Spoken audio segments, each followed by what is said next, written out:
Mary Lincoln nĩarakorirwo agĩtiga mafans ake na ciũria, na gũkũ nĩ kũgerera nenda ciake cia ũkinyanĩria arakũngũyagĩra ndeto cia magegania a new achievement, kũrĩa arakorirwo agĩkũngũĩra mwanake ũrĩa aradescribire as my son, na Mary Lincoln took to her Facebook page agĩkũngũĩra achievement ya mwanake ũyũ na gũkorwo akiuga atĩ congratulations my son, na mafans ake maragĩkorwo magĩtigwo na ciũria makĩyũria ũyũ nũ ũyũ Mary Lincoln introduce as her son.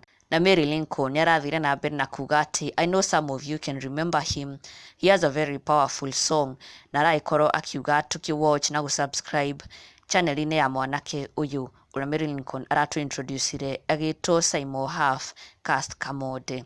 Na Mary Lincoln akauga atĩ amwe no magĩkorwo makĩmũririkana, amwe no magĩkorwo makĩmenya nũ ũyũ, no arĩa aingĩ nĩo maratigirwo makĩũria nũ ũyũ.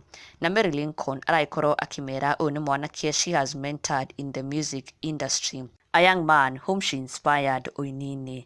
Na rĩu Simon Half Cast Kamode nĩarĩkĩtie gũkorwo athiĩte wega ũini-inĩ wake, na nginya akorwo akĩrekereria rwĩmbo rwerũ, ũndũ ũrĩa ũrakorirwo ũgĩtiga Mary Lincoln na gĩkeno kĩnene mũno, full of so much pride, kuona atĩ her efforts didn't go in vain. Na mwanake ũyũ onake ndakorirwo akĩmũconora, nĩathiĩte o wega ũini-inĩ na nginya akorwo akĩrekereria rwĩmbo rwerũ, na nĩkĩo Mary Lincoln filled with so much pride and joy nĩkĩo ekũmwĩta my son, na koguo aragĩkorwo akĩnina nganja kũrĩ mafans ake aca ũyũ ti mwana wake haca, but it is her son in the music industry. Na mafans ake marakorwo magĩkenio mũno nĩ gĩko gĩkĩ kĩa Mary Lincoln na wĩrutĩri wake mentoring this young man, na gũkorwo agĩsupport ũini wake na kũmũ introduce ũini-inĩ na gũthiĩ na mbere o nginya kũmũnyitĩrĩra.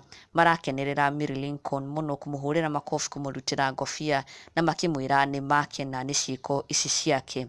Onake Simon Half Cast Kamode onake areyumĩria gũcokeria Mary Lincoln ngatho cia mwanya mũno, akĩmwĩra really grateful for you Mary Lincoln, may our father always remember you for this. Nake Amos Mwangi akĩra Mary Lincoln congratulations, good song, thanks to Mary Lincoln for supporting. Na Mary Lincoln onake arakĩmwĩra karibu. Na onake Regina Mwara Ndung'u akiuga neighborhood, wow Mary, may God grant you for this.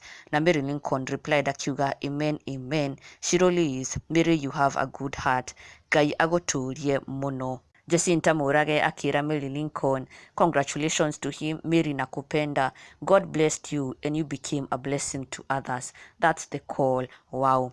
Na Mary Lincoln onake arakĩmera nĩ wega mũno nĩo kũ appreciate efforts ciake na kuona wĩra mwega araruta, na akamera gĩkeno gĩake nĩ rĩrĩa ahota gũkorwo agĩteithia mũndũ ũngĩ, rĩrĩa ahota gũkorwo uplift mũndũ ũngĩ. Na Simon Half Cast Kamode being the perfect example of this. Na kudos to Mary Lincoln, nĩ wĩra ũyũ mwega araruta. Na ndũgakĩriganĩrwo gũsubscribe for the latest and trending Kikuyu celebrity news.